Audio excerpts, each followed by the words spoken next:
Assalamualaikum warahmatullahi wabarakatuh. Salam SAMH Sinau Hukum Melek Hukum. Pemirsa SAMH yang saya hormati, yang saya muliakan, sebangsa dan setanah air dimanapun Anda berada, kembali lagi dengan channel Sinau Hukum Melek Hukum. Dan kali ini pada video yang ke-406 ya, akan saya sampaikan permasalahan boleh, peristiwa boleh, gitu kan. Kayak nyusun skripsi aja ada akar permasalahan ABCD, gitu kan. Nanti ada cara pengumpulan data, yuk enggak sebegitunya lah. Tapi ya memang layak untuk disebut permasalahan boleh, peristiwa boleh, kejadian boleh.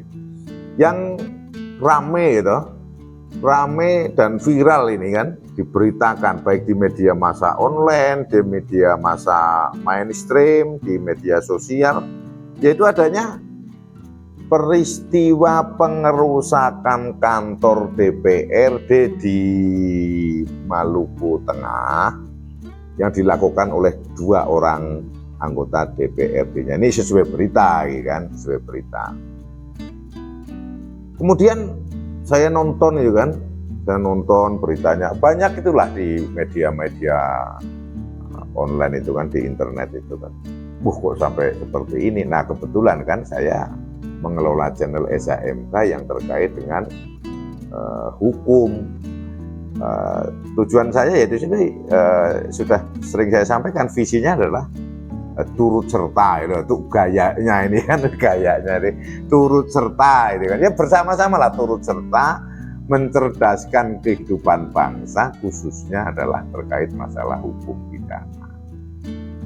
Misinya yaitu tadi memberikan telaah atau ulasan, atau mungkin lebih tepatnya belajar bareng-bareng gitu kan, belajar bareng-bareng terkait hukum pidana. Nah, saya tertarik, maka saya harap, kalau nanti seperti ini, beliau-beliau yang melakukan, kemudian menjadi contoh bagi, itu melanggar hukum tidak sih, kan, kemudian ditiru oleh kita semua, ya kan.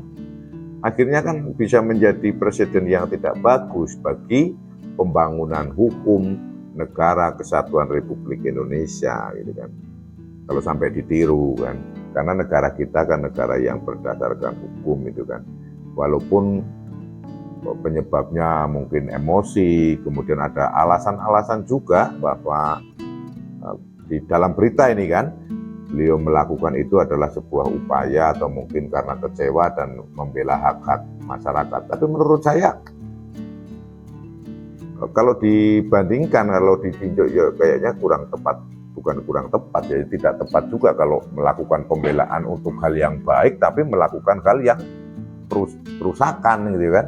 Kan nggak perlu kita berpikir yang terlalu panjang bahwa perusakan kantor fasilitas negara jelas tidak baik, gitu kan.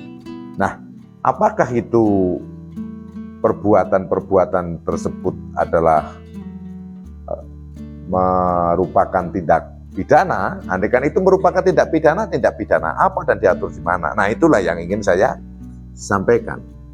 Karena kan itu kaca ya, kalau di kaca dilempar kayak barang itu kan, atau kayak tongkat mungkin kayu itu ya kan, di video itu, atau batu itu kan, pecah biang gitu. Mohon maaf ke rekan-rekan pemirsa, saya tidak bisa menampilkan videonya kan. Saya tidak bisa menampilkan videonya, saya tidak bisa menampilkan gambarnya, karena saya juga harus melindungi channel ini agar tidak terkena sanksi ya, karena gambar atau gambar atau video itu kan memiliki hak cipta. Jadi saya dalam hal ini tidak bisa mewujud. Namun rekan-rekan SAMK, penonton semua pasti bisa lah mendownload itu. Ya, kata kuncinya perusakan pintu kantor DPRD, pasti muncul beritanya, baik di internet, di berita tertulis, online tertulis, ataupun di berita-berita channel-channel YouTube akan muncul. Ya seperti itulah gambarannya. Kemudian kalau melihat waktu kejadian, sehingga kejadian itu dilakukan oleh 2 orang, laki-laki semua ini, dan dalam waktu yang bersamaan, sehingga bisa masuk kategori kata-kata secara bersama-sama, maaf, secara bersama-sama. Kemudian apakah yang dilakukan tersebut mengakibatkan rusak? Ya rusak, kacanya pecah itu, pintunya jelas rusak. Nggak bisa dengan alasan malah lebih enak itu pintu kacanya pecah, kemudian kalau masuk enak nggak perlu membuka pintu, nggak bisa begitu. Ya namanya itu pintunya rusak, namanya kaca itu lempar sedikit aja pecah lah, kan? Kecuali kalau kaca-kaca yang tahan peluru itu beda lagi, pecah sehingga bersama-sama mengakibatkan. Nah kalau kaca pintu kantor itu juga termasuk yang disebut barang, kan gitu kan, barang kan pintu kaca itu. Mari kita bedah analisa hukumnya. Pasal 170 KUHP, dalam hal ini adalah KUHP lama ya, karena kemarin kan saya mereview KUHP baru Undang-Undang Nomor 1 Tahun 2023 yang akan berlaku nanti 2 Januari tahun 2026. Dan sekarang kan masih tahun 2024 bulan April ini, maka masih pakai yang KUHP lama. Pasal 170 KUHP lama berbunyi begini, ayat 1. Barang siapa yang di muka umum bersama-sama melakukan kekerasan terhadap orang atau barang, dihukum penjara selama-lamanya 5 tahun 6 bulan. Oke. Barang siapa ya setiap orang. Kalau di KUHP baru namanya setiap orang, kalau dulu barang siapa. Di muka umum, yang dimaksud di muka umum itu adalah dapat dilihat oleh orang banyak. Kemudian fasilitas kantor, gedung DPRD itu adalah tempat umum. Di situ jelas dapat dilihat oleh orang banyak. Buktinya dari video, ya kan? Bisa dilihat oleh orang. Buktinya ada yang memvideo, nggak tahu saya ini yang memvideo siapa, namun di video, sehingga ada dokumen elektroniknya. Yang ayat 2, tersalah dihukum, titik 2, ayat 1, dengan penjara selama-lamanya 7 tahun jika seorang dengan sengaja merusak barang atau jika kekerasan yang dilakukannya itu menyebabkan suatu luka. Kalau ada yang luka 7 tahun, tidak lagi 5 tahun 6 bulan. Ayat 2, dengan penjara selama-lamanya 9 tahun jika kekerasan tersebut menyebabkan luka berat. Wah, lebih tinggi lagi. Ayat 3, dengan penjara selama-lamanya 12 tahun jika kekerasan tersebut menyebabkan kematian orang. Namun untuk yang ayat 2 ini tidak ada. Saya tidak membaca di berita, saya tidak melihat di berita di internet itu kalau ada yang luka berat, apalagi ada yang meninggal. Kemudian ayat 3-nya pasal 89 tidak diterapkan. Pasal 89 itu adalah membuat orang pingsan atau tidak berdaya disamakan dengan menggunakan kekerasan. Ini juga tidak ada. Andaikan ada pun ini tidak diterapkan di dalam pasal 170 KUHP, karena dijelaskan secara tegas di ayat 3 adalah ketentuan pasal 89 KUHP tidak diterapkan.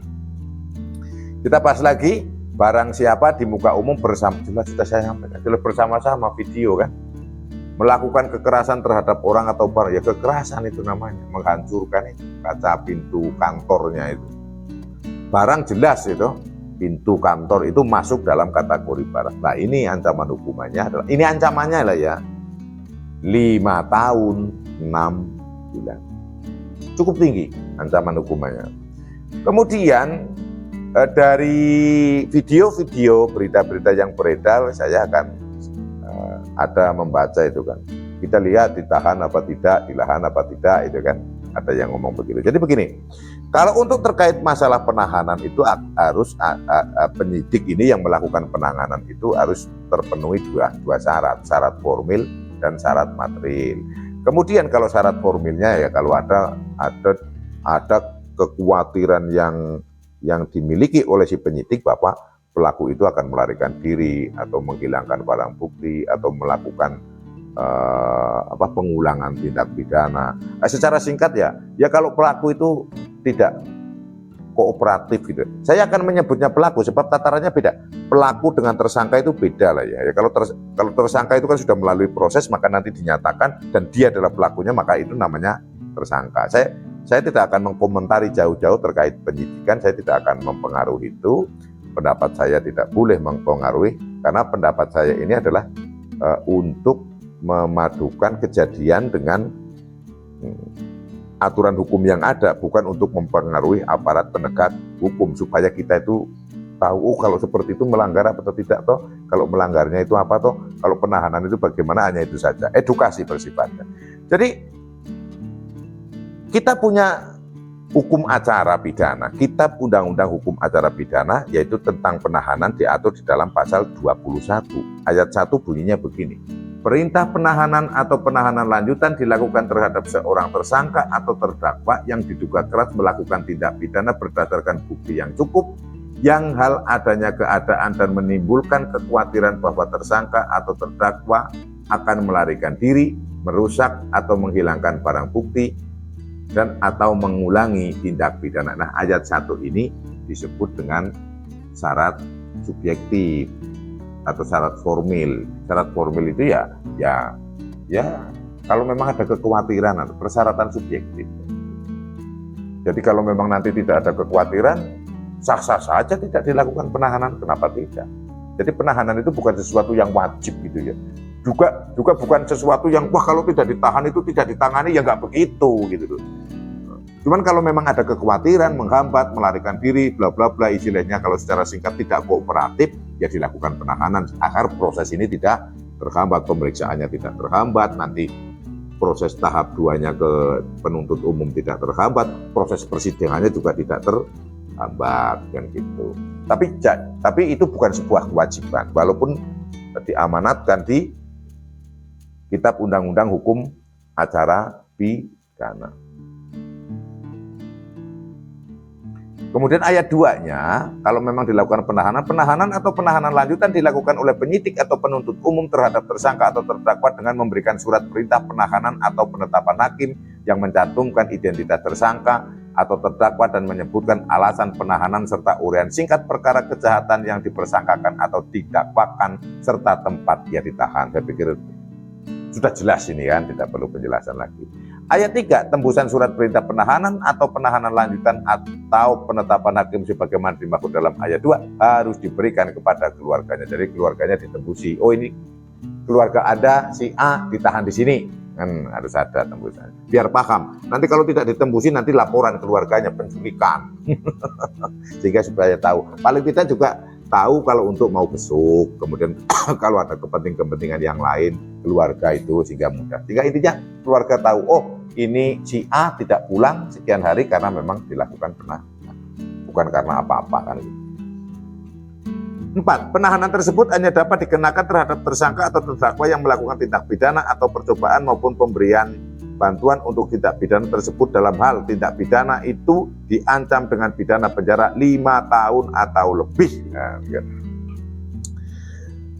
Huruf B, tindak pidana sebagaimana dimaksud dalam pasal ini panjang sekali. Saya pikir tidak perlu saya uraikan. Ini tentang pasal-pasal pengecualian di mana huruf B ayat 4 ini adalah ancaman hukumannya di bawah atau tidak sampai 5 tahun namun dapat dilakukan penahanan. Contohnya adalah dalam pasal 335 ayat 1 KUHP baru dan 351 ayat 1. Karena itu ancamannya kan 1 tahun, itu bisa ditahan. Makanya disebut pasal pengecualian atau hal pengecualian. Jadi kalau melihat pasal 170 kemudian dipadukan dengan pasal 170 KUHP, kemudian dipadukan dengan pasal 21 KUHAP, Kitab Undang-Undang Hukum Acara Pidana, terhadap perkara ini dapat dilakukan penahanan. Dapat, tidak wajib. Kalau memang terpenuhi material formil subjektif atau objektifnya, syarat subjektifnya masuk, objektifnya masuk, ya dapat dilakukan penahanan dan itu sah-sah saja. Andai kan tidak dilakukan penahanan juga sah-sah saja, boleh-boleh saja. Asal yang penting perjalanan prosesnya itu tidak terhambat. Kemudian nanti kalau tidak dilakukan penahanan nanti menghilangkan bukti itu, kaca-kacanya, barang-barangnya yang untuk ngelempar itu terus dibuang. Misalnya dibuang gitu. Katakanlah dibuang, tapi kan dalam kasus ini tidak sudah ditangani oleh aparat penegak hukum setempat. Di dalam pemberitaan itu sudah ditangani. Tapi namanya ini kan mengandai gitu. Mengandai kan. Andai kan dibuang misalnya, enggak juga. Karena apa? Video-video, dokumen-dokumen video yang beredar itu kan dokumen elektronik. Itu kita punya undang-undang loh. Undang-Undang nomor 11 tahun 2008 tentang informasi dan transaksi elektronik. Kemudian ada pasal 5. Pasal 5-nya berbunyi begini, ayat 1. Informasi elektronik dan atau dokumen elektronik dan atau hasil cetakannya merupakan alat bukti hukum yang sah. Loh, bukan barang bukti lagi loh. Saya ulangi lagi biar jelas. Ayat 1, informasi elektronik dan atau dokumen elektronik dan atau hasil cetakannya merupakan alat bukti hukum yang sah. Loh, bukan barang bukti lagi, alat bukti. Sehingga dokumen-dokumen video, entah siapa yang memvideokan itu akhirnya bisa beredar di media massa, itu sebetulnya merupakan alat bukti, bukan barang bukti lagi.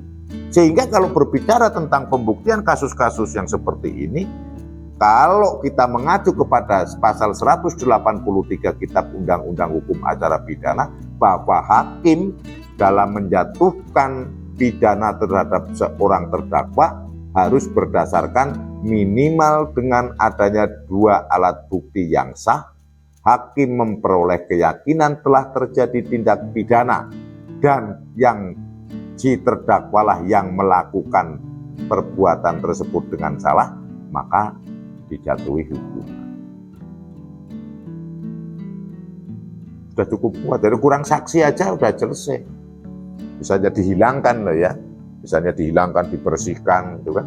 Tapi saya pikir si kejadian ini kan kita belajar ya. Jadi andaikan sudah 2 alat bukti, ada tambah saksi plus video, ini masuk juga. Apalagi kalau buktinya, alat buktinya 1, 2, 3, 4, wah, terkurung. Sehingga tidak bisa lepas lagi. Alat buktinya udah komplit itu. Apa coba? Barang-barangnya jelas ada. Alat yang digunakan jelas ada. Ditambah lagi dokumen elektroniknya juga ada. Menurut saya kasus seperti ini sangat sulit untuk dibantah. Sangat sulit untuk dibantah. Untuk bapak saya tidak melakukan misalnya, oh sulit. Atau melakukan dengan alasan ini monggo saja, itu pembelaan bagi saya. Namun melihat ini saya pikir untuk yang pasal 5 ini saya tambahkan juga ayat 2-nya, informasi elektronik dan atau dokumen elektronik dan atau hasil cetakannya sebagaimana dimaksud pada ayat 1 merupakan perluasan dari alat bukti yang sah sesuai dengan hukum acara yang berlaku di Indonesia. Jadi walaupun di dalam KUHP, di dalam pasal 184 alat bukti itu adalah keterangan saksi, keterangan ahli, surat, petunjuk, dan keterangan terdakwa, ini masuk lagi di dalam pasal 5 Undang-Undang Transaksi Informasi dan Transaksi Elektronik, dokumen elektronik. Video merupakan dokumen elektronik. Wah, udah komplit kalau ini buktinya. Saya pikir kemudian kalau dengan adanya hal-hal yang sudah saya ulas di atas itu, kalau boleh kita simpulkan bahwa yang pasti kejadian tersebut bukan sesuatu yang patut untuk kita tiru. Apapun alasannya, walaupun katanya akan membela kepentingan masyarakat. Namun membela kepentingan masyarakat kalau melakukan perusakan pintu kantor yang merupakan bangunan milik negara itu juga tidak tepat. Dan kalau ini saya sarankan khususnya juga untuk diri saya sendiri agar tidak melakukan tindak pidana, saya sarankan kepada rekan-rekan seluruh penonton SHMH untuk ya kalau mau membetulkan itu ya jangan melakukan sesuatu yang cara salah, gitu, apalagi cara tindak pidana melanggar pasal 170 bersama-sama melakukan kekerasan terhadap barang kan gitu, akibatnya rusak rugi juga kan. Kemudian yang kedua kesimpulannya adalah kalau mencermati kejadian yang saya sampaikan dan yang saya tonton, dipersilahkan untuk menonton itu rekan-rekan SAMH menonton sendiri, karena saya juga harus menjaga seperti tadi, jangan sampai saya dianggap mengambil hak cipta orang lain. Dikaitkan dengan adanya pasal 170, maka peristiwa tersebut merupakan tindak pidana. Ayat 3, ancaman tindak pidana yang diatur di dalam pasal 170 adalah 5 tahun 6 bulan, maka sah jika dilakukan penahanan jika memenuhi persyaratan-persyaratan yang diatur di dalam pasal 21 KUHP. Kemudian adanya video yang beredar dapat menjadi alat bukti yang sah sesuai dengan KUHP dan hukum acara pidana yang ada di Indonesia atau hukum acara pidana yang ada di undang-undang di luar kitab undang-undang hukum acara pidana. Saya pikir cukup jelas itu. Mudah-mudahan apa yang saya sampaikan dapat bermanfaat. Apabila ada kata yang salah, yang tidak sesuai yang saya katakan, mohon dimaafkan dan dimaklumi. Tonton seluruh video SAMH dan jangan lupa berikan masukan yang membangun untuk saya sehingga saya bisa membawakan channel SAMH dengan lebih baik lagi. Subscribe bagi yang belum subscribe, nyalakan notifikasinya karena masih banyak video-video yang akan dipublis oleh channel SAMH. Sinah Hukum, Melek Hukum. Wassalamualaikum warahmatullahi wabarakatuh. Terima kasih.